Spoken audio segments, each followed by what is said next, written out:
Thank you. Good evening.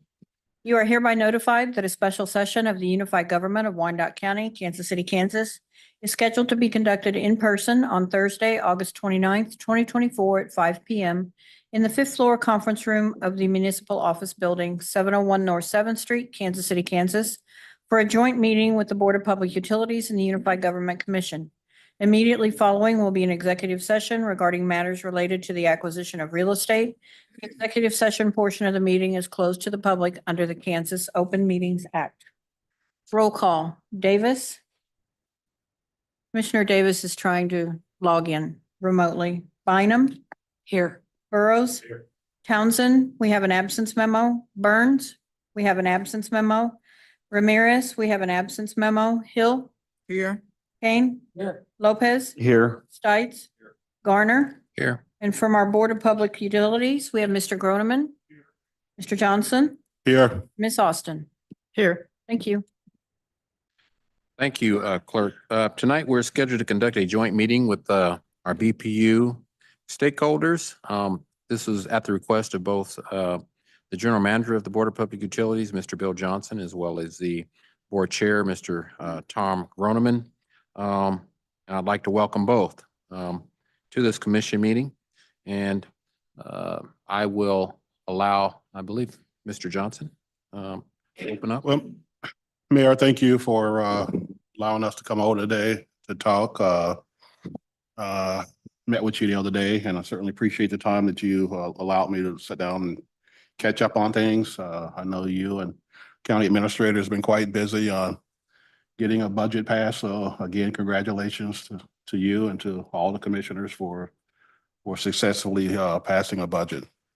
Today, I just wanted to do a general catch up on things going on at the BPU. I talked some time back about maybe coming over on an annual basis just to do a kind of a state of the utility or a BPU 101 update for the commissioners. I know there's new commissioners. I know there's commissioners that's been around for some time.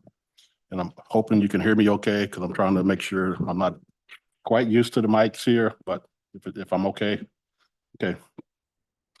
And, because I think it's also important for us certainly understand what goes on here on an ongoing basis, but also what unified government knows what we're dealing with on utility matters as well. We both face a lot of uncertain challenges. We both face a lot of huge customer expectations and other things that we deal with on an ongoing basis. So, it's always good when we have these opportunities to talk to one another, communicate. So one of the things I was going to ask for before I get started is if we can get back to our joint meetings. I think those were very productive. And last year in July, we talked about having the full BPU board and all of the commissioners meet again on an annual basis. So if we can please schedule that, I think those meetings are vitally important. I couldn't, unfortunately, with short notice, get my entire board here. So, but if we can circle back and schedule something later, that would be fine with all of us. So the agenda tonight is just going to walk through a number of things. I just want to bring you up to speed with, and the first slide, if you can, I do have them remote. So you've got all of this in front of you, so I don't want to spend too much time on the agenda itself. I'm mindful of the time we have. I think the mayor was carefully to let me know that I don't have 2 hours to present all this, so I'll be mindful of the time I do have here. And so let's get into this. I think it's important just for references of where we are. And not everybody knew, and the full history of BPU. I certainly didn't know the full history of. I've actually been at BPU for 44 years. There's a lot of things I didn't know that happened prior to that, and there's certainly things I did know. So I think I'm also mindful of knowing where you came from. It's always good for all of us, and you can certainly keep that in mind as you step past forward. And but but it's never forgetting what struggles we all went through and kind of where the community, where the city, county, and the utility were at different points in time. So first bullet is, BPU was, Kansas City, Kansas was initially served by a private electric and a private water utility. And the citizens here really wasn't being served on the Kansas side like they were on the Missouri side.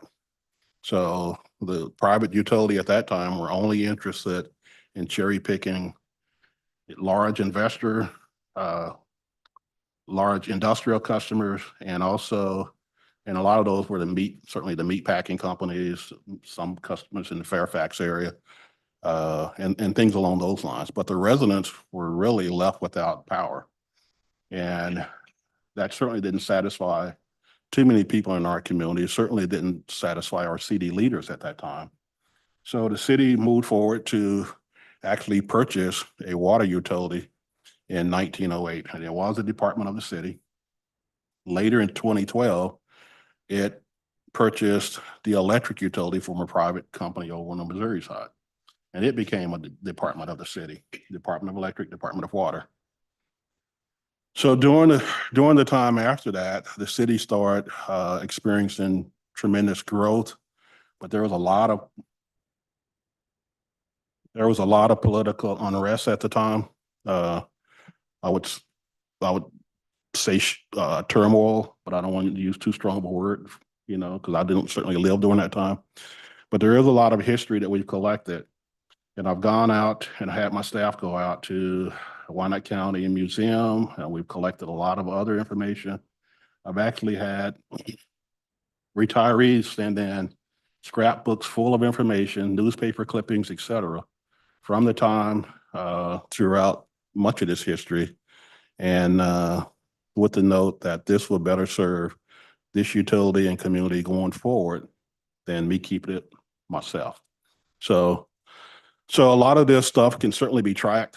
There's nothing here that I'm putting on here that it can't be verified. So certainly I'm telling you where some of the sources are. And then we also had individuals that wrote the first 25 years of the utility and left a lot of documents there. And then there was another gentleman that left a book behind the first 50 years of BPU. So we got copies of that, and certainly have taken on a lot of information from there as well. But because of that turmoil, the citizens were certainly not satisfied with where politics were in the city at that time. And the state then stepped in, and the state actually passed a state statute creating the Board of Public Utilities as a separate administrative agency of the city at the time, and installing 5 independently elected board members. Later on, and I put the statute up there, and I know the UG home ruled out of a lot of that. But I think, again, the history is important, that we always know, things like this. And so back in 79, there was a 6-member board that was added. I would imagine that was due to the expansion of the city and the utility service area being expanded along with it. There was a lot that happened between 1929 and the 1970s and 80s. I didn't have time to go through all of that. That required a lot more reading, a lot more understanding, putting things together. But that history is there for anybody that has an interest in gathering that information. So I'll fast forward to 1988.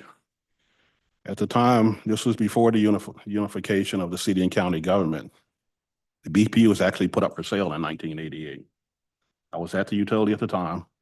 I remember all of the meetings all over town that the BPU staff and the 3 or 4 unions at the time were having together. And there was an offer made by Kansas City Power and Light to purchase the BPU for $650 million. So between management and the union, there was a counter offer made through an ESOP. There was financing that was put in place. The offer exceeded the $650 million offer by about $100 million. With that, there was going to be a lot of changes that was going to take place between the Board of Public Utility as it existed at the time and what the new company was going to look like. Well, we went from one mayor to the other, and during that transition later on, the city decided to withdraw the offer and the utility was not sold. But there was a lot of turmoil. So the other thing I would point out between both of these areas, 1929 and 1988, it really split this community in half because there was people that were very passionate about their local electric and water utility. And I'll get into some of this a little bit later. There's a lot of people for generations that have raised their families in KCK working at BPU. Okay. And there's a lot of people that have benefited for generations of having a municipally, locally owned utility here that hired and employed people from our city. Here's a little bit about the profile of our electric utility. I'm leaving this behind so you guys have it. I don't want to read through all of it. There are some other things I want to get to later in the presentation. But the last two bullets are a guy named James Donovan being one, and then there was another gentleman from Nebraska that formed the American Public Power Association. They were the driving force behind finding that. James Donovan also was instrumental in helping to really get the Kansas municipal utilities off the ground and running. So he became a nationally known figure right here growing up in Kansas City, Kansas. He was actually the first director put in place at the utility. When the TVA was formed, Tennessee Valley Authority, they tried to recruit him. And his message at the time was, there's too much to do still in Kansas, so I will respectfully reject your offer. And he stayed here and continued to work on improving BPU. The water utility is listed here, number of customers, meters, just like with the electric side. So you can look through that later at your own leisure. This is information, again, I'm leaving behind. Just like the city, just like the state, just like the county, people talk about, they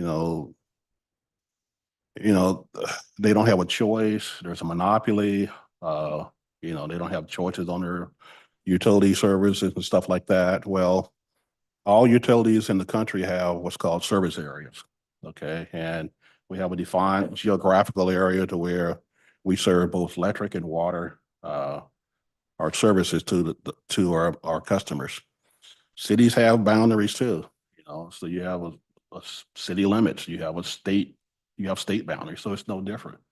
But, there are a few states that have deregulated, but Kansas is not. And probably because the price of utilities are cheaper in this part of the country than they are where you see all that deregulation taking place. So we're very fortunate that we do live in an area of the country that's low cost, and these utility prices are far cheaper than what you would see in other parts of the country. Mr. Manager. Yes. Speak a little louder into the mic. Okay. All right. Thank you. I'm still trying to get used to it. I hear echo, but is this okay? All right. So one other thing about about BPU that makes us somewhat unique is our generation portfolio, and we still are a fossil fuel generating utility on the electric side. 52% of our generation is actually fossil fuel, either a combination of coal or natural gas. 48% of our total portfolio is renewables. On the sales side, it actually goes above 50%. There's no other utility, hardly in the Midwest, certainly there's none in Kansas, that have a renewable portfolio that makes up that much of their total portfolio, generation portfolio. So Here's our BPU water, just a drawing. You know, for decades, BPU took water off the Missouri River. It was surface water. During the 93 floods, we almost lost the entire drinking water system in Kansas City, Kansas.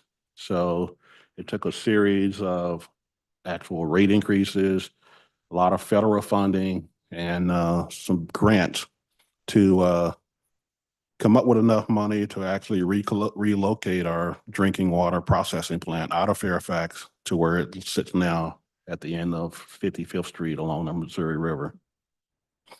The unique thing about it is we no longer have to take river water off the surface. So we're not subject to all of the issues that come with that, with with the river freezing, with other things floating up and down the river. We actually drill about 118 feet beneath the bottom of the river and take water out of a huge aquifer. And I can't tell you how much water is there. I've asked that. I've tried to look at maps, but there supposedly is an abundance amount of water there. We actually have 2 wells to go down. And because we were so successful, there's been other utilities from around the country, around the world that's actually came in to take a look at that. Water One built their Walcott facility with the same design, and although the outside looked different, it is basically this design that they put in place for Johnson County. The top 10 customers, again, you can look at this. If you look at our electric load by customer class, that's the pie chart. Just if you want to see just kind of how our community is broken up in by size of customer, class of customers. That pie chart will represent that. Here, I want to take a break and talk about, the complexities of BPU and any utility in that regard. We are heavily regulated. All of us are, where it comes to the Environmental Protection Agency, which is putting a lot of pressure on coal-fired power plants, gas plants, and many other things that we do, certainly on the water side, but to a lesser degree. The state, Kansas Health and Environment, is regulating us on the state level. And then you have, with how we operate our electric systems, you have what's called NERC and FERC that also regulates our operational side of the business, how well we perform, how well we keep documents. They come in and actually audit us. If we're not compliant, there's fines, and there are utilities in this country that has had to pay close to $1 million or more per day for not being compliant. Fortunately for BPU, we've never come close to that, and I'm certainly glad, and we have a lot of professional staff ensuring that we are following the guidelines laid out by these government agencies and regional operation agent organizations too. Southwest Power Pool is another regulator that actually determines when our plants run or when they don't. But it's not just for us. It's the majority of the Midwestern, or at least half of the Midwestern part of the country that they control power plant generation. They tell us when to start, when to stop. They look at all the load. They determine the day ahead market, and then their whole thing behind why we all belong there and the way we benefit is because they have so much generation at their disposal. They're always guaranteeing every member the lowest, cheapest price back for the consumers we serve. So those generators are started up first, low cost first, and then they depending on how hot it is or depending on what's out, it may get to the higher price units later, but it is good. We've been members there for several years, and it has helped us on the cost side of our business with buying power off the market. Rating agencies also look at our financials, give us our credit rating. Unified Government is a regulator. I mean, you have compliance, you have ordinances and other things in place. You are our parent company. Certainly, we certainly understand that. So, I mean, we look at you as somewhat of a regulator, not so much with a hammer like some of the other ones, but nonetheless, I mean, you fall kind of within that group. And then, we have three different auditing firms. One is a financial audit, and then we have an outgoing internal audit and an incoming outgoing auditor and an incoming auditor, which is also listed there. They perform audits throughout the year and have been for, Lori, what, 20, close to 20 years? 20 years.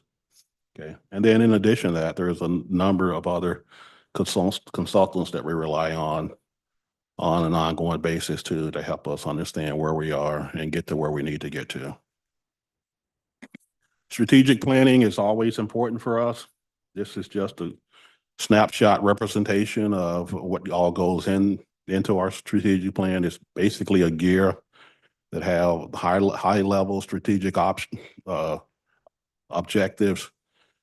Believe me, digging down into each one of those, there's much more information there than I can do a whole presentation over strategic planning. But basically it is, financial stewardship, financial management. Got to turn to that page. Customer service, system reliability, regulatory compliance, community engagement, workforce development. And then if you do all of those, kind of the center spoke is process improvements, because we always want to get better at what we do. And we can't get better until we can satisfy all of those other objectives at the same time. So, which leads me to our financial stewardship and a little bit about our finances. We're a cost of service rate utility. We operate under that model. For those that don't quite get that, we do sell electric and water services to the community. And in order to determine what it costs for us to generate that, we first have to understand or sell that. We certainly first have to approach it from what does it cost for us to generate and deliver these type services to the community. And because of that, we then turn around and do a rate allocation across different customer classes so that everybody is paid their fair share of the electricity they're using and the water they're using. So, it may be residential customers, commercial customers, industrial customers. I mean, those are some. And then within those are other areas that we break it down even farther.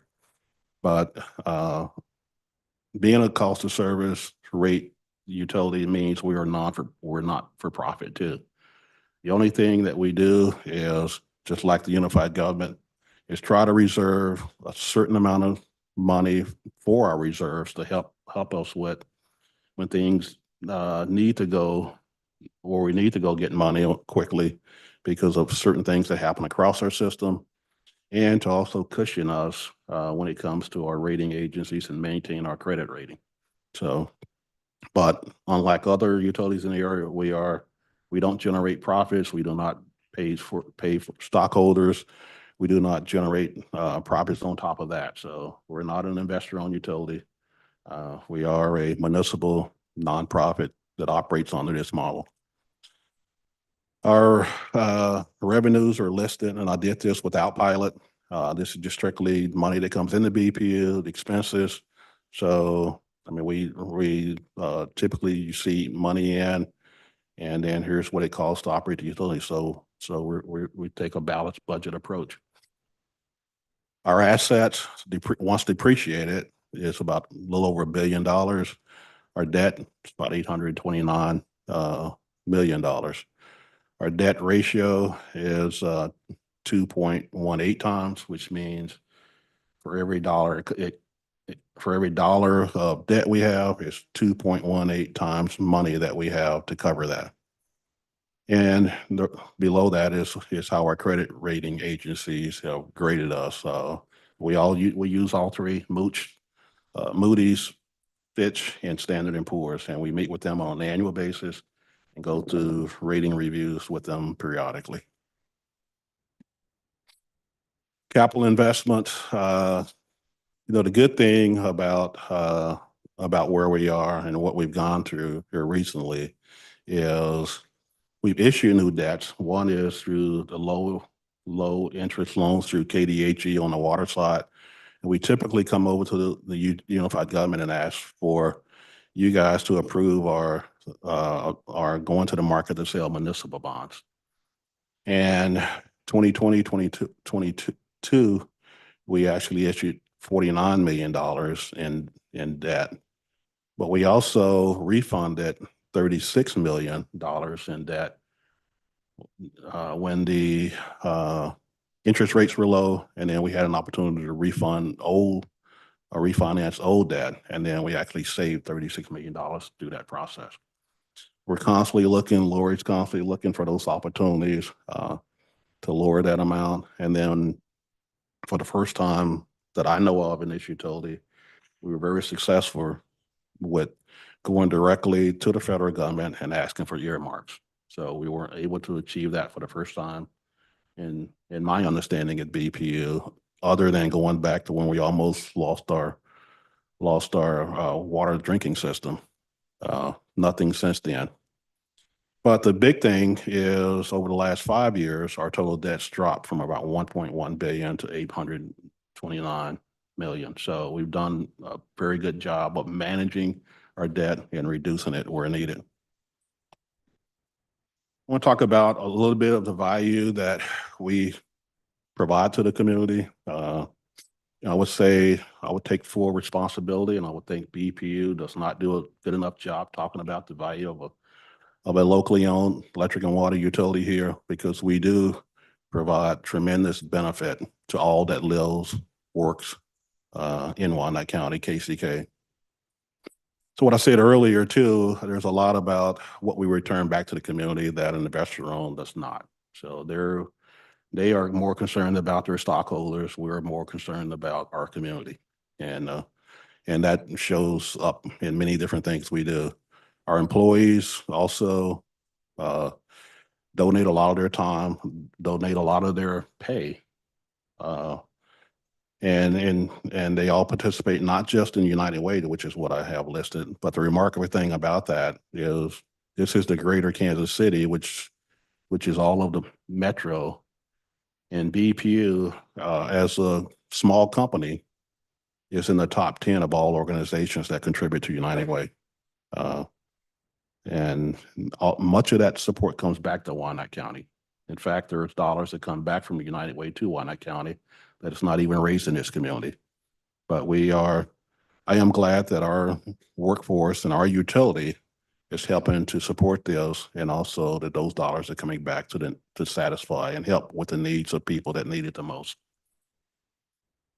We reinvest in our community as opposed to stockholders, which I've talked about. Employees live here, they work here, they go to church here, the kids go to school here. That's a huge benefit for all of us. We partner with other nonprofit groups on a number of occasions, support a lot of nonprofit groups to their charitable and our giving to support those charitable programs that they have. And we partner with the chamber and Wyandotte Economic Development. I'll get a little bit more into that a little bit later. So let's go back to establishing that BPU is an administrative agency of the unified government. When I look at that, and when I look at especially American Public Power, which is what we're members of, along with many other organizations, many of those utilities, especially everybody our size and above, now we're the 48th largest. Almost all of those are governed by an independent board separate from their city and county government. So there's nothing unique here. Now, where you would see a difference is with those utilities that are actually smaller than BPU. The benefit for that is having an independent board, having a utility that is governed similar to us. Not only BPU, but those utilities are able to reinvest back in their systems and their reliability is higher than all of those that do not. And we all measure ourselves, and I'll get into that a little bit later. We reinvest in our communities at a much heavier level, higher level, and the board becomes more educated on utility matters and the complexities of what it takes to operate and run a local utility. So those are kudos to not just the staff, but the elected officials we have that serve as board members and many other municipal-owned utilities across this country.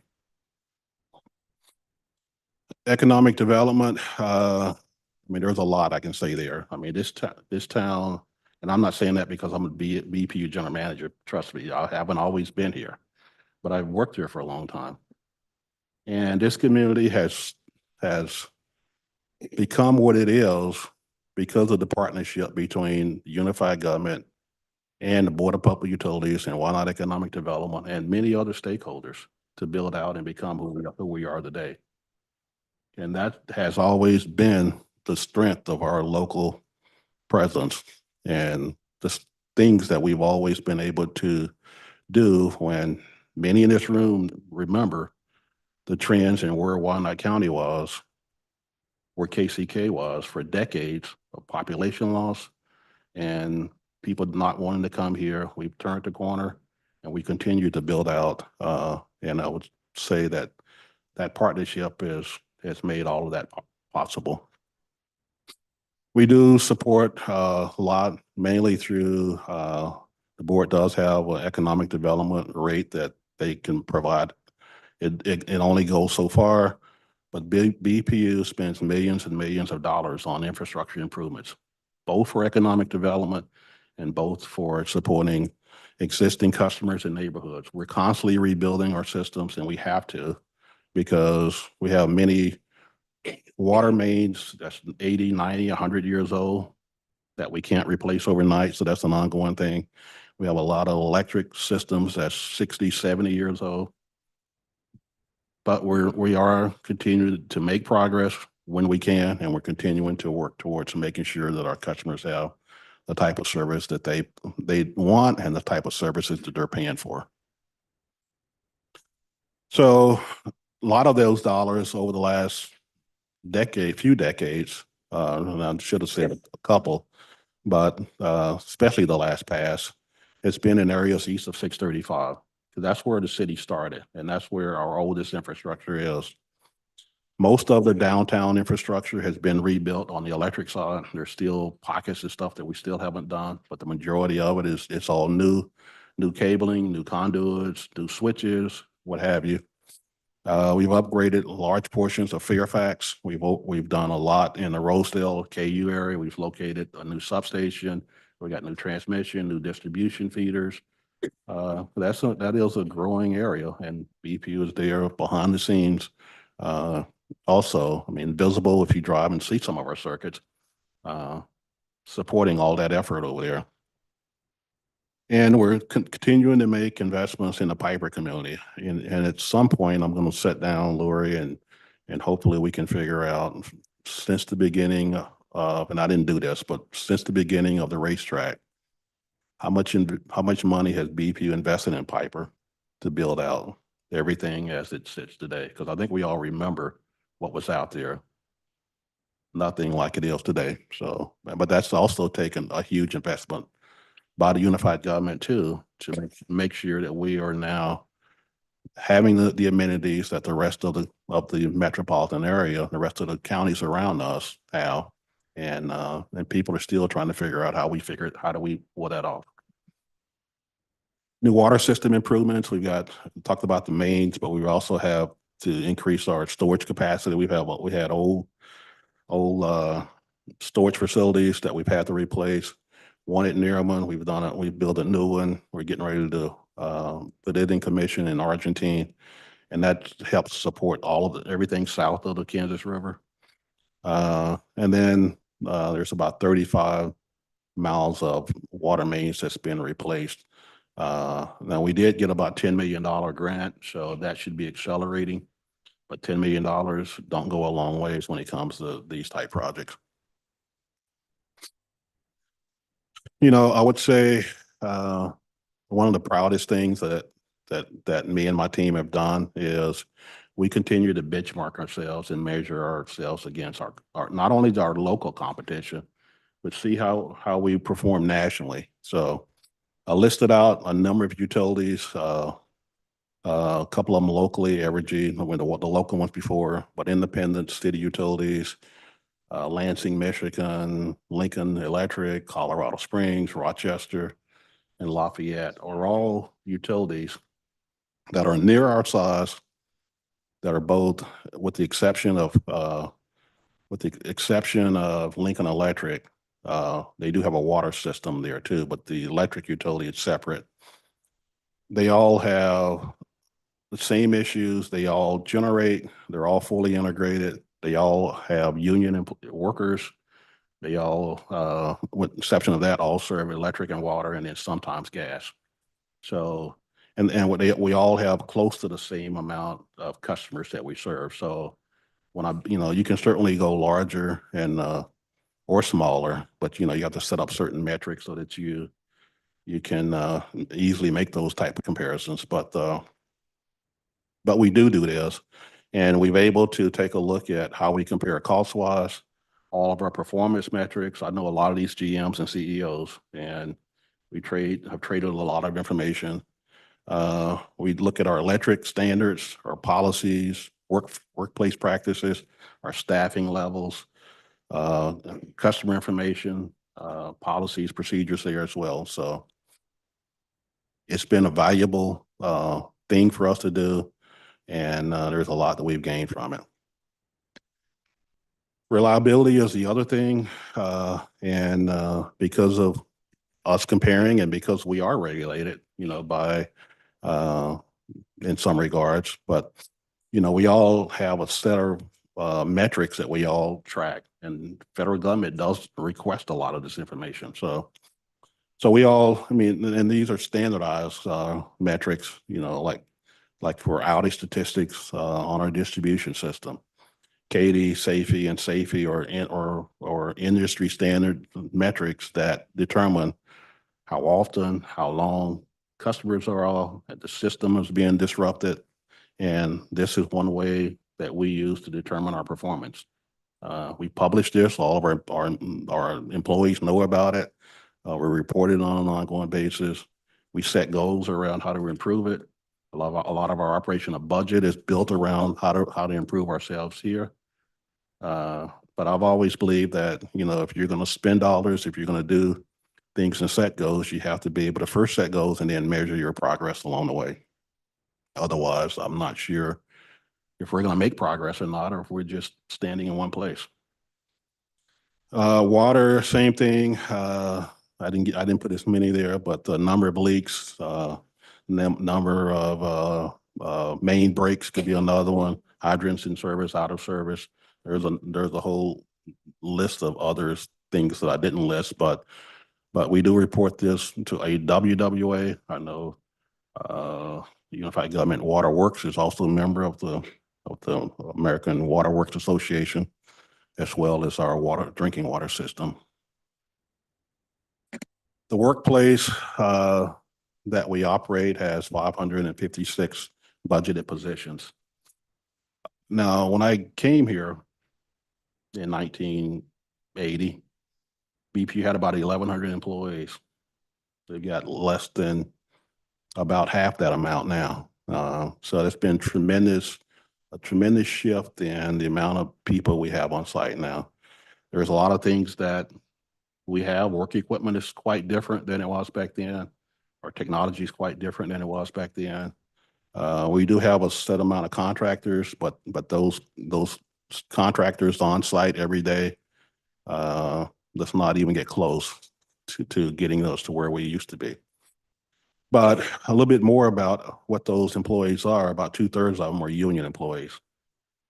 And they're mostly fall into the skilled labor categories with the linemen, electricians, mechanics, technicians, machinists, other people, operators. And then about 1/3 of them are non-union, and not all are not, I mean, we tend to call them management, but not all of them are management. Some of them are support groups.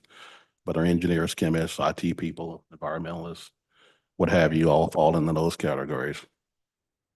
I will say, and I will state today that I have heard for a number of years, and others have heard that BPU pay is sometimes an issue.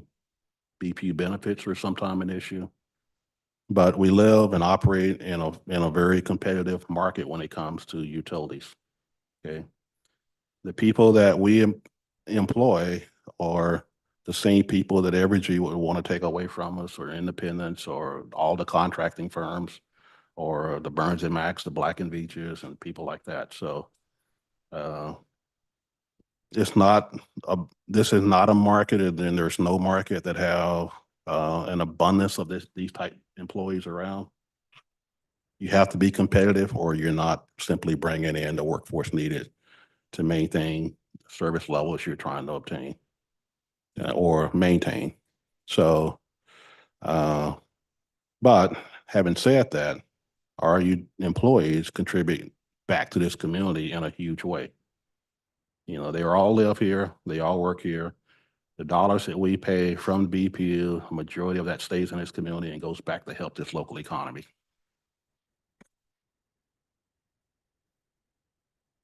Customer service is a topic, and there's a lot of things that's listed here that I won't spend today reading, because I'm trying to reserve some time at the end. But we've invested in a lot. We've opened up a lot. We provide a lot of free service. We used to have fees where we charge customers. There's a lot of free things we're doing. You can pay your bill free of charge, whether you go online or you go to a kiosk. There's no charge. BPU basically consumes that cost, okay, which really means everybody pays it, okay? So we've added features to our phone system. We have multiple self-service options that our customers can use. So they don't necessarily have to speak with a person. They don't have to do a number of things to make contact with our employees. There's a lot of things they can just simply do: go to their phone, go to their website, go anywhere. And the majority of their questions can be answered without talking to an individual at BPU, or they can, certainly sign up for service and do all the other stuff. We have flexible payment plans. We have a number of things that we're continuing to work on to help our community to know that all of these other things are available. There's been questions about our lobby. You can make an appointment to come in to make an in-person visit with one of our representatives. You have to first go online just to make the appointment. Now you can, this week, you can actually call in and reserve a spot, and then you can come in, okay? But all these other things are there. So I can never envision the lobby going back to where it used to be, because we didn't offer all these things in the past. So now, sure. My mind, that's wrong. Tell you what, you got little old ladies want to go up and pay in person. Hey, I'm hey, asking my hey, wife. Commissioner, your mic, I'm sorry. Thought I was loud enough. When I disagree with that, because if you're a senior citizen, you're over 65, do you have a computer? Do you know how it works? How do they know they can call into somebody? And when you don't go to the bank, we still have tellers at the bank. Now you can do the kiosk, whatever they call it. But I think that is terrible that a person can't walk in and pay their bill. And for years and years and years, we did it that way. And to say they have all access, well, they don't have all access because they don't have computers. And literally, my wife used to work right down the street. She'd walk down and pay it. And the way stuff is now with the mail and stuff like that, if you mail your stuff in, you don't know if you're going to get it anytime soon because of how bad the mail service is. So I would think that you guys would want to reconsider that and put a couple of people down there like it used to be. And so someone can feel normal, because I'm not real good with computers. If I do something, I got to have my kids do it. you know, but I think that you guys should really reconsider that so it better serves the community, and that's just my opinion. So, Commissioner, what I just said is, you'll see, well, you're not gonna see this later, but all of our surveys, and we survey our community too. People want to talk to us by phone. And the majority of our communication is by phone, okay? I'm telling you that people are coming to me wanting to know why they can't go in the lobby. We have, at one point, we were having 20,000 calls a month, okay? And I'm taking it from the people that's in the business that deals with this on an ongoing basis. This is not me. This has These been a are the complaint. experts we This has have, been a so, complaint. but- You and I are never going to agree on this, I promise you. But this has been a complaint since you switched. You can pick up your home phone or your cell phone and call How does BP. Joe Citizen, 85 years old, pick up a phone and know he's supposed to call a number? How does he know what that number is? How is he contacted to get a hold of that number? Because it's going live this week, we are now putting all that information out to the public. So that they will know if you want to come in to talk to How, somebody. how are you going to notify him? I'm sorry. How are you going to notify him? That's what we're releasing today. So it'll be through, so here's how we contact. We have automatic calls that go out to tell people and spread information about BP. We have text messages to go out, to spread. We have people that call in on an ongoing basis, and our customer service rep use that opportunity to say, here's other things that BPU offers you.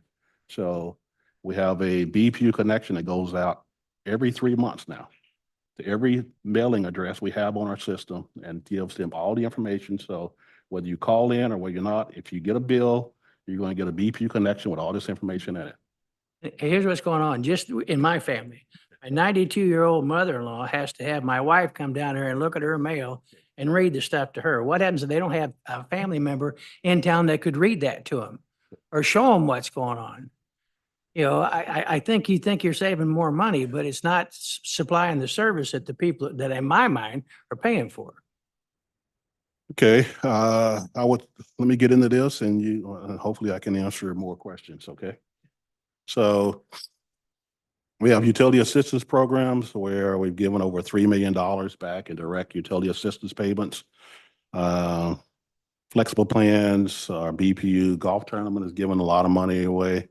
But where I want to get to, other than, well, the last two bullets, our board actually has put together a customer engagement committee that also comprise of our utility customers. So the board is now interacting directly with the public, and they are listening and hearing much of what the customer wants. We have had for probably 15 years,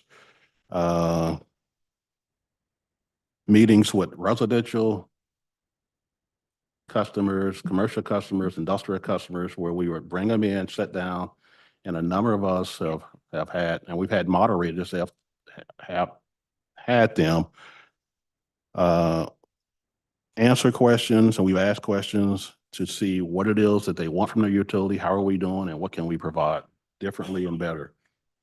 We've also contracted what the company calls First Quartile, which is the largest customer service benchmarking firm in the country, to come in and then measure all of our customer service operations against everybody else in the industry. And we have those scores. And we also know that through our surveys that we sent out, and ETC just did one this year, and I think they worked with the unified government in the past, have contacted many, many customers in this community. And we've presented all that to our board as to here's what our customers' preference are. So we are trying to satisfy all the needs of most of that information that we hear directly through all those efforts.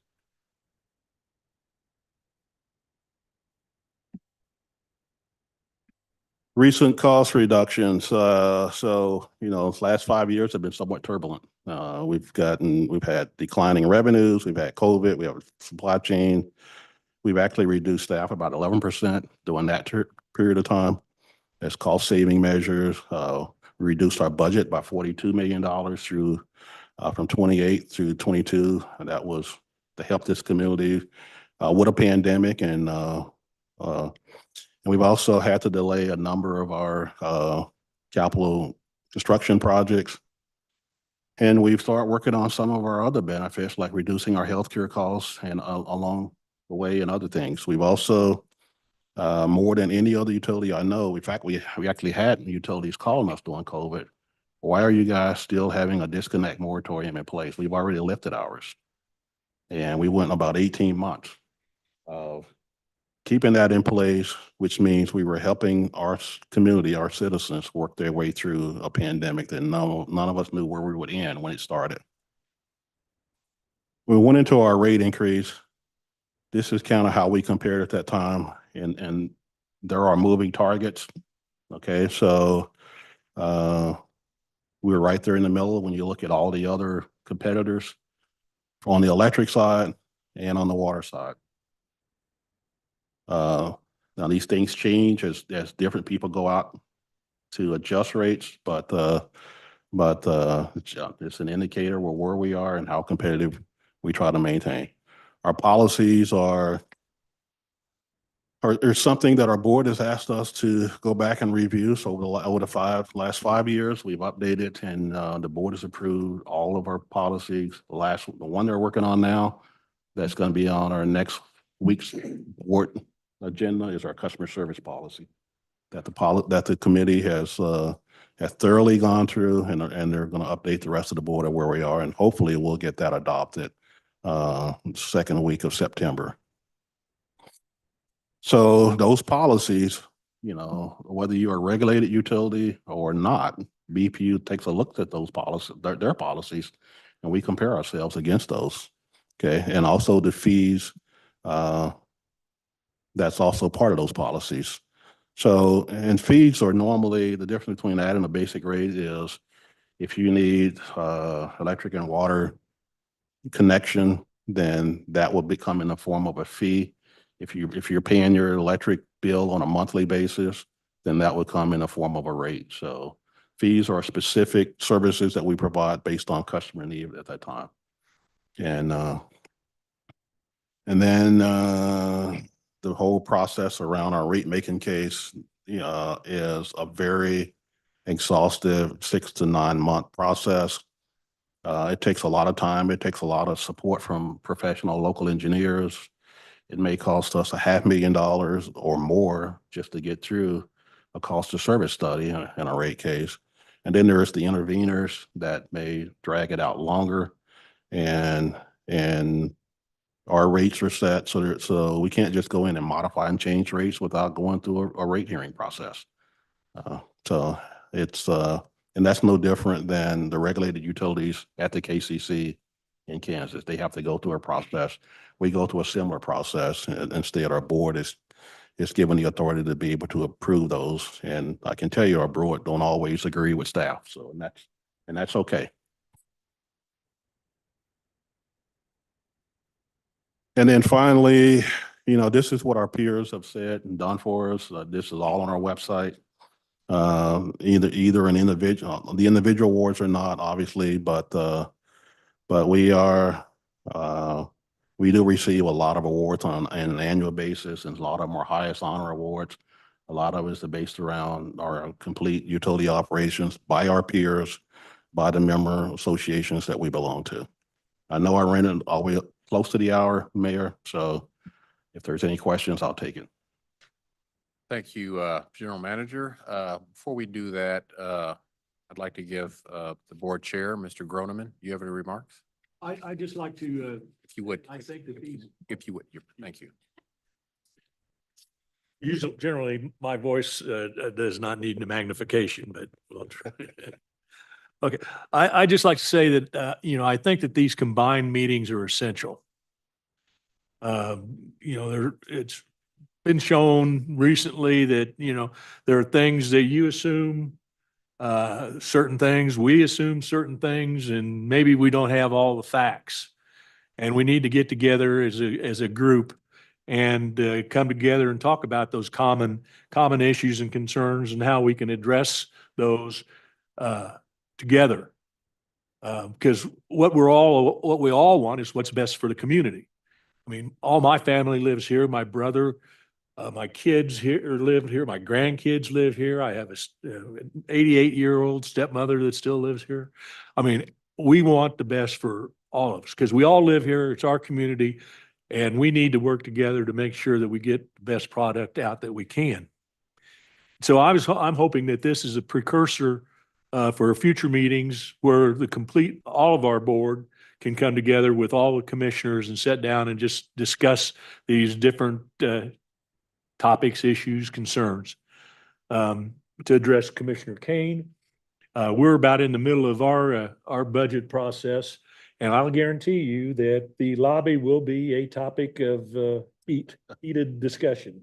So it's good to know what your position is on that, but rest assured that is it. So I just hope again to say that this is a precursor for meetings going forward, whether it be the quarterly meetings that we used to have, but also for the meetings of the complete board and commissioners. So I'd like to see that happen, and thank you for having us over. Thank you. Commissioner Steele. Thank you, Mayor. I just want to say thank you for the report on this evening. Certainly appreciate it. I would like to just ask the question, and maybe this is an issue we can talk about when we meet again. We are the only utility in the region that the fee for deposit is based on your credit score. So those with the lower credit scores, their deposit fee costs more. So it sounds like those who may have the greatest challenge has to pay more.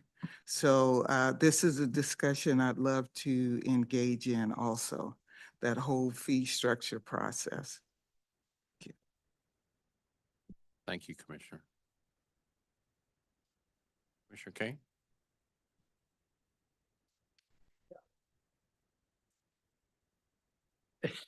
You know, should be a big topic of conversation, but moreover, we need to have those meetings. You know, we had them for years, and some of them were spirited. I don't know who led that charge, but we need to know what you're thinking. You need to know what we're thinking. You know, the other day I called Lori and asked her about what the effect was for General Motors being shut down for several months and then the second shift not coming on. And I relay that to our staff, plus, you know, the suppliers down there. So you guys are going to miss some monies, which means we're going to miss some monies. And I think that's another crucial part that we didn't do a very good job of telling, and when I mean we, GM, didn't do a very good job of saying, we're going to shut down for a while, and this is adversely going to affect the community. So we do need to keep in touch. We needed to, 'cause I don't want to he say, she said, and then we come up, everybody's madder than hell and we accomplish nothing. So I think those meetings should start as soon as we can. And I'll try to shut up. Thank you, Commissioner. Commissioner Burrows. Thank you. I just have a few questions, and I'm just going through the presentation. I made some notes as we went along. On one of your pages on the electric utility profile, you say you have 6,700 customers. How many of those are residential? Do we know? I'm gonna say 67,000. 67,000. I apologize. Yeah. It's approximately, I'm gonna say about 55,000 residential. 55,000 residential. Okay, thank you Roughly. for that. And the next one I had, the question I wrote down is, you talk, I want to make sure I understand your numbers correctly. The BPU has 556 budgeted positions. And then you go on in your presentation, it said you cut back 11% reduction, which would be, a few more employees, but if 1/3 of them are non-union, and that would be 185 non-union, 371 union members. With the 11% reduction, is that included in that 556? Or is that separate from the 556? No, the 11% reduction was prior to us getting to 556. Okay, so that basically would be about 60 employees down from that. So you were over 600 employees then and cut back. And the next one, it says budgeted positions. How many of those are vacant or unfilled positions that you're holding out there for hiring? So we have somewhere between 510 and 515 filled positions. That number fluctuates on an ongoing basis, but somewhere around, I would say around 515. 515. Yep, Okay. approximately. And could you give us a list at your convenience, and nothing real pressing, of the not-for-profit organizations that you contribute to in the community? I know one of your, in the value to the community says our employees live and work in the community. We do have a residency requirement, so I know. that's, I know. that's to be, that's to be factual. But I would like to know the duplication that we may be doing through the not-for-profit funding mechanism. We're all part of one total government and community, and we have many grant funding operations. And Right. if you guys are contributing and we're contributing, then it may be a way to be a little more efficient with those Okay. dollars that we Yep. want to give into the Make sure, community. make sure we So- get that to the full commission. Okay, thank you. That's all the questions I have. Thank you, Mr. Chairman, Mayor. Mayor, Commissioner Davis has his hand up. Commissioner Davis? Thank you, Mayor, and thank you, Chairman Groneman and Manager Johnson and Saulston. I just want to echo definitely the need for us to continue meeting together. In addition to understanding our goals, I do think there are ways that we can be more efficient and ways for us to look at the cost that we that we have at the UG side and the costs on the BPU side in ways that we can mitigate them, given that the taxpayer and the customer are often or they're one of the same folks that are paying. And so within those conversations, I think if we can keep in mind the desire, for efficiency, we just went revenue neutral. I know you all having to find different revenue sources and a different model for paying us to pilot. All of those factors are going to have budgetary impact. And so I would hope that efficiency would be part of the conversation. Thank you. Thank you, Commissioner. Thank you, Commissioner. Commissioner Lopez? Yes, sir. Do the Monarchs, do they pay utilities? Yes, they're paying utilities. Yeah. What about KU Med? I'm kind of seeing that looks like they built their own. KU Med is one of our top 10 customers. The hospital and the schools are built separately because they're owned separately. If you combine them, then that makes that whole campus that much bigger. Right. I just looked like what I was reading is they were building their own power plant or something for future.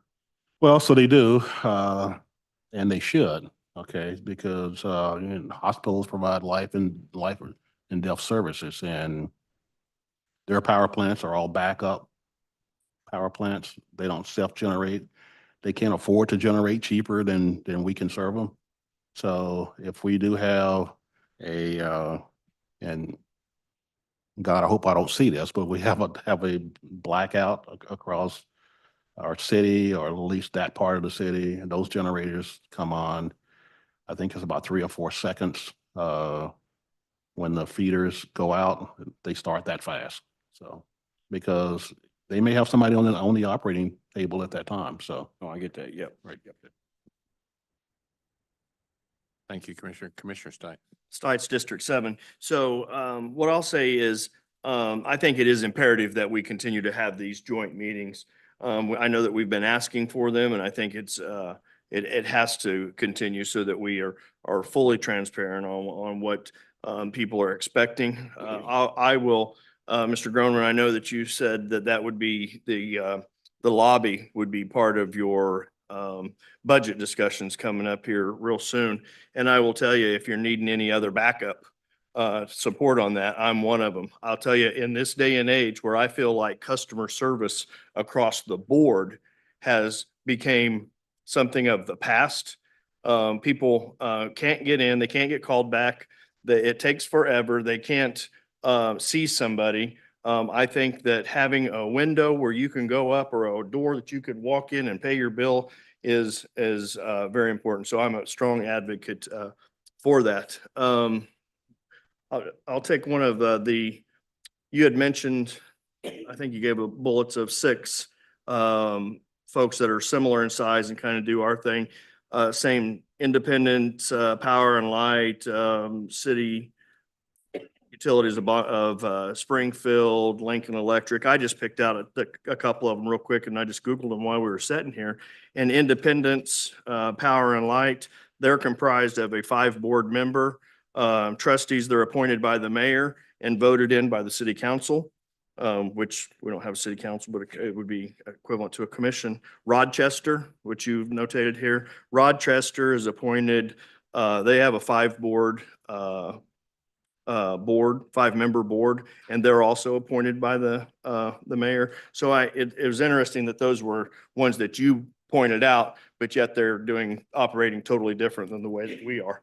The other thing that I would say, in 1979, you said that it was expanded from 5 members to 6 members, right? And that probably because the city expanded. Well, I do know that in 1997, when we expanded to include 2 other cities, it didn't expand to include Bonner Springs or Edwardsville. Bonner Springs or Edwardsville continues to not have a seat at the table at BPU. There's no board member. They have no voice yet they are customers of BPU. That's all I have to say. Oh, last thing I'll ask is on your reserve fund balance, what is that percentage? I know you said it's your strive to hit that number. What is that number? Percentage. I'm not looking for the dollar amount, just what are you looking for? And if I can ask you to clarify on our fund balance. Correct. Trying to think what. So how do you want that? Do you want it in days or percentage of our overall budget or? I know that we have a percentage that we look for, to carry us through. I think it's a 3-month is what we're looking Okay. for.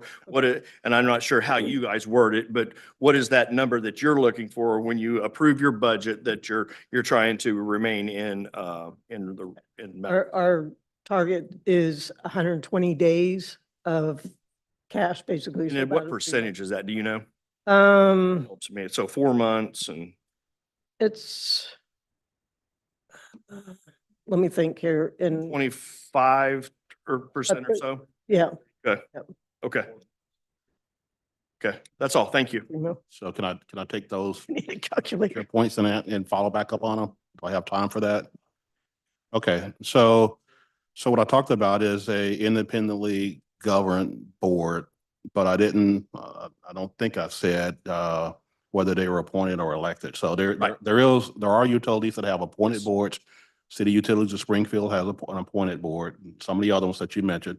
But those are boards that still operate separately than the city council or county commission. Yeah, they just have a. Right. They're appointed as a board. Correct. But then there was a number of municipal utilities that their board member running the general election and they're elected too. So. Sure.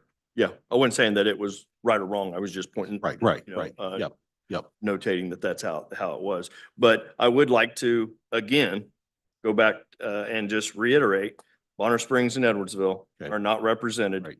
at the BPU on Right. the board. So here, let me clear up that or answer that question too. So, as the city of Kansas City, Kansas, and start growing and annexing, the BPU service area was growing along with it. Okay, because BPU was owned by the city prior to the unification. Okay, and it's still owned by the city. I think the revenues come into your city, not your county budget.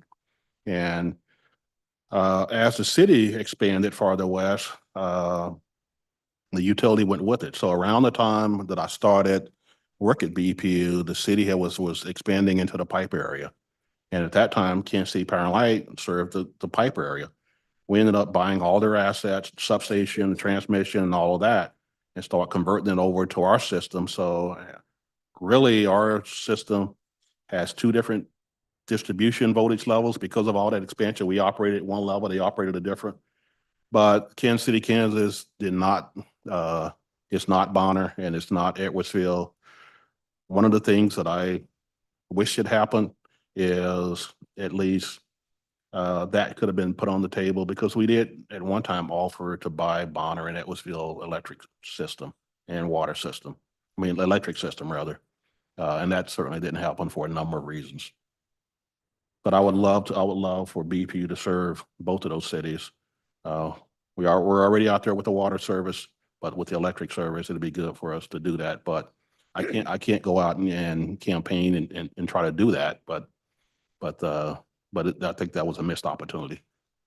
Well, I appreciate that. I just would like to have, look at how that mechanism could possibly come to fruition, that we have somebody that actually has a voice. I mean, they're buying water from BPU now, but yet they have no voice at BPU. You know, I'm not an expert on local political jurisdictions and how to make all that work. I'm sorry.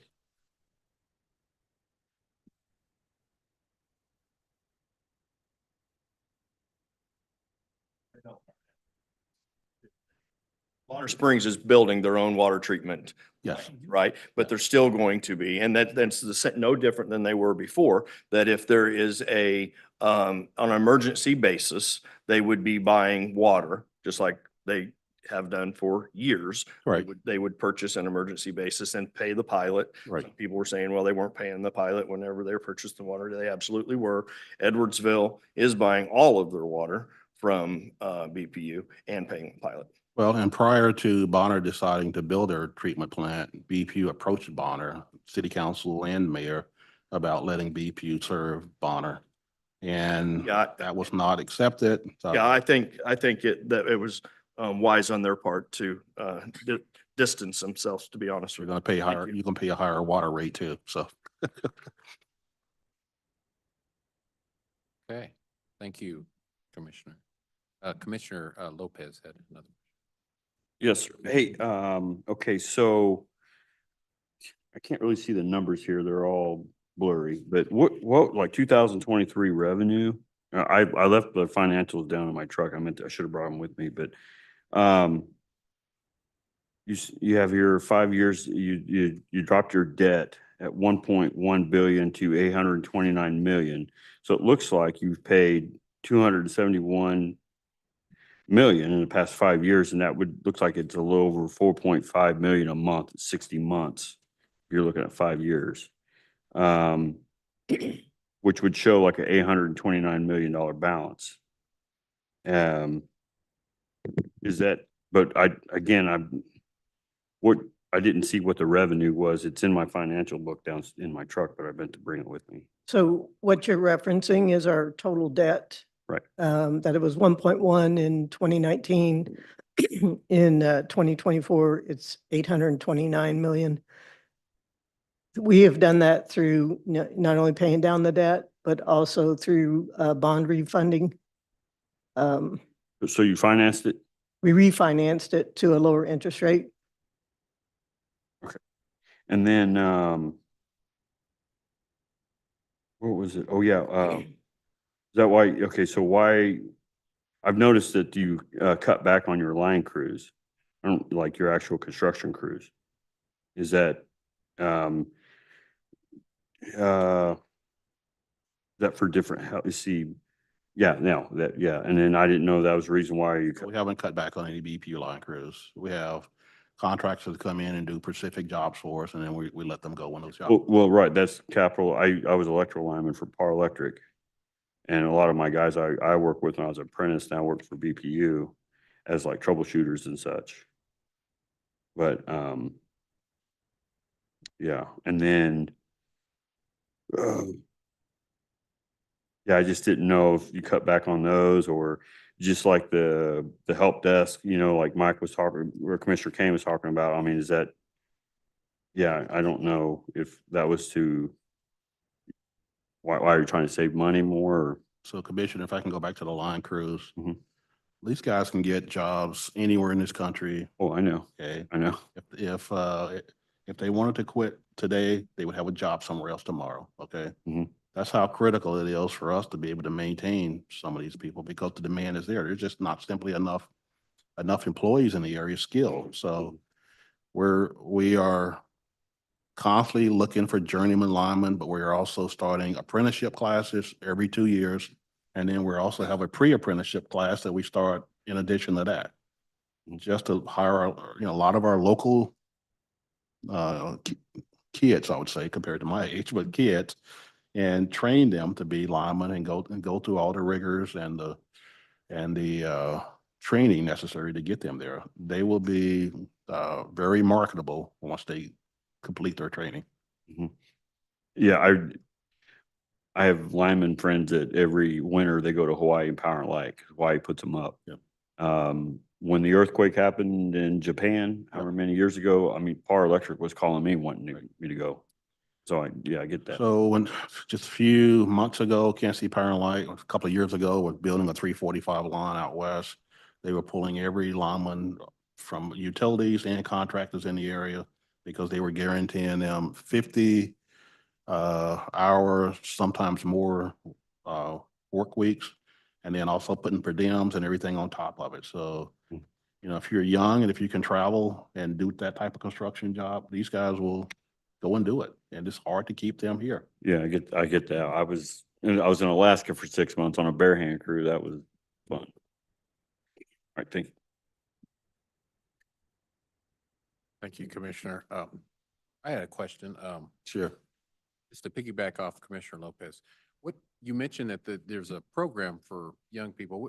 Could you describe that and what does that look like? I'm just interested in what that program entails. The program for the lineman program.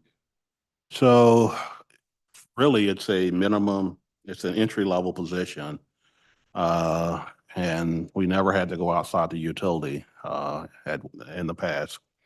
But for the last few classes, we are bringing in people from the outside. So you come in, you have to pass a physical evaluation, a test. You have to be physically capable. Being a lineman is physical work, okay, and it's being able to. You have to be able to work in all the elements. You have to climb poles, work at certain heights, work with a lot of weight that you're managing at the top of a pole, or if you're underground, you have to be able to work underground around energized cables underground. So it's very dangerous work. Substations, you got 161,000 volts that you're around. Okay. If you're at Evergy, you would have 345,000 volts in some of their substations. Okay. So it is not something for the weak at heart. You have to be physically built to do that type of work. You have to have the mental, mechanical aptitude to do that type of work. And you have to go through all kind of rigorous safety training on top of that, because one mistake could kill one of our employees or it can kill another employee. And we pride ourselves across our industries that safety is the number one job for all of us. Okay. And we take no chances there. What's the amount of weeks in that program? I'm sorry. How many weeks? It's a 4-year program. 4 years. Right. If you maintain and maintain the hours necessary, but it's a 4-year program. Outside of that, and that's good. I mean, what kind of relationships? Just curious with our community college, with our school districts, with Donnelly College. Have we built a strong relationship to cultivate young people that I know are looking for Yeah. jobs? Well, and I get a lot of folks that ask me, how do you get on BPU? I've applied, and the perception is if I don't know anybody, I can't get on. right. And that's a perception. I don't know. I'm not saying that's real, but that's the information that's given to me. And so how are we doing outreach in a way that cultivates homegrown folks, our young people that you talked about, that are capable, that are, educated, Right. and they want to live and work Right. right here in Wyandotte County, and Right. make a good living and raise their families? Yeah. Well, so, my focus, and it's not just mine, but it's our staff, is to focus on the kids that live here that are capable of performing those jobs. We talk to Dr. Mosier on an ongoing basis about junior college training, actually to do some of our classwork training. at the college. He's trying to figure out still how to make that work. Because if the junior college is going to do a program like that, they're going to have students that it's going to have to go more than just BPU to work. So, it's going to take staffing time, curriculum, activities, costs for them to be able to maintain those type of programs at the junior college. But he is interested.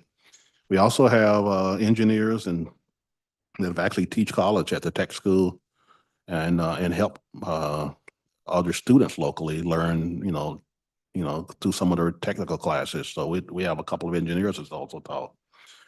We this year is the first time BPU has ever offered scholarships to high school kids in our community, and we have taken kids out of four different high schools, and have awarded 5 kids with scholarships. But then there are interns that we have that we may be supporting locally when we bring them in to do intern work in the summer. So we may be helping them with some of their school tuition as a way of bringing them back into our community to live and work at our utility. And that's great. I'd be willing to help. I know that USD 500, Financially, USD 500 has their Diploma Plus program. I don't know if you know about it. all right. But they work with the junior colleges. Right. As well as Bonner. Yep. I believe Turner as well. I think all our school districts. And Mayor, I could tell you another one of my initiative that we're certainly making progress with is to make sure that our utility looks like our community. Okay, so diversity is a major priority of mine. I would say that in the, I think 4 of the pre-apprentice students, 4 of the pre-apprentice employees that just came in were all diverse employees of diverse backgrounds. So utilities taking that seriously. We need to continue down that road because we just need to focus on that as a goal overall. I just think there's a real opportunity to expand that bridge into the BPU. There's a lot of folks that I know personally that have applied over and over and said that we've given up. We just don't feel like that opportunity exists for us in that agency because we don't know anyone. I don't know how true that is, but that is a perception, and I want you to know that.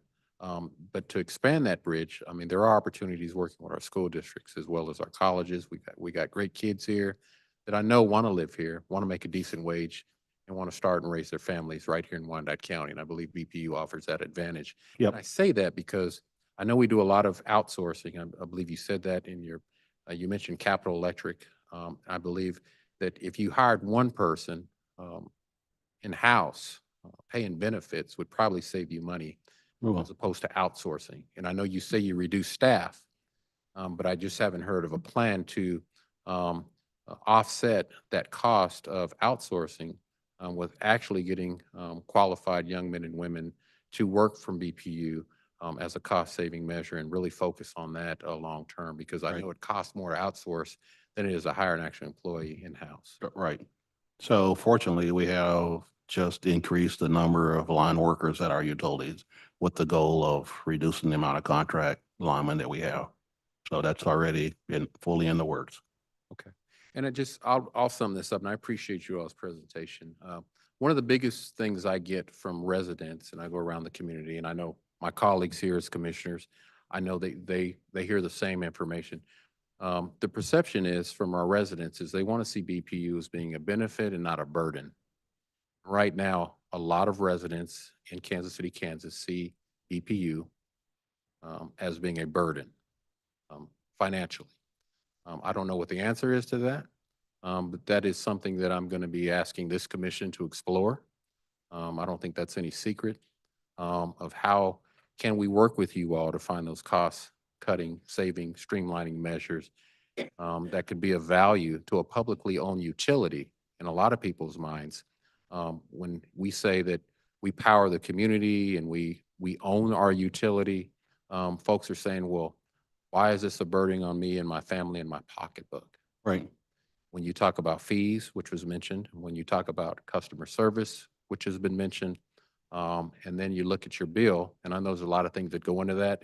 And I know this commission has been trying to address that best they can, based on our residents' concerns. But I do believe we do need to meet continually to make sure that we try and make sure that the BPU is just that, a benefit to our residents. And I agree, Mayor. My hope is both sides will be open to have an open and honest conversation about all of that, okay? Because as Board Member Groneman just said, we're here for the same purpose, and we're all are serving the same community. So there's things that goes into our costs that we really need to put on the table with the unified government, okay? And there's ways of certainly reducing our rates that I certainly have talked to you about. But that don't come free of charge. And again, we are a cost of service energy and water provider. And with that, some of these prices are outside of our control. Okay, I can't control the amount of chemicals it takes to purify our water. I can't control the prices of labor. I can't control the prices of materials we buy. And we certainly don't want our reliability or our service erode because we are running this like some utilities that don't reinvest back in their system. And then their system just falls apart, and then they need everybody else to come in and rescue them. Okay. All right. Well, thank you. Appreciate your presentation. Thank you, Chairman Groneman. Believe Ms. Austin, thank you for being here as well. And we will keep these meetings going. That concludes this presentation. In the interest of time, we've got to move along and go into executive session. Is there a motion? Is that the document?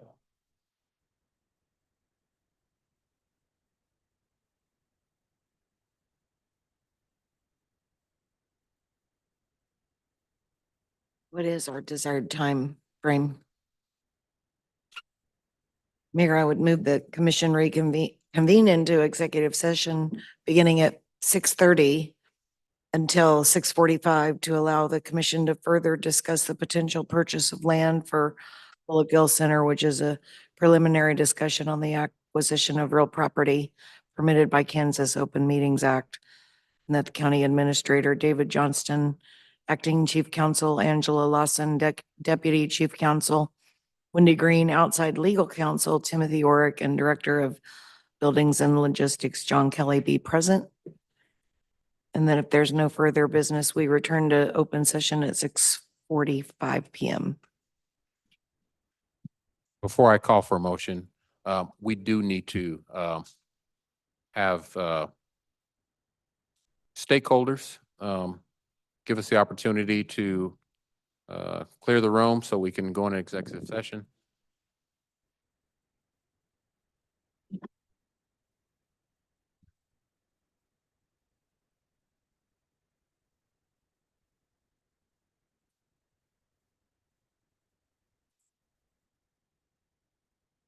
I can modify my motion to 6:50 p.m., please.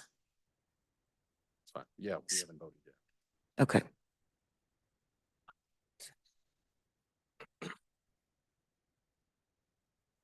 Mhm. So we vote. Okay. Once the vote is taken, anybody that is not a person on a need to know or a person of interest for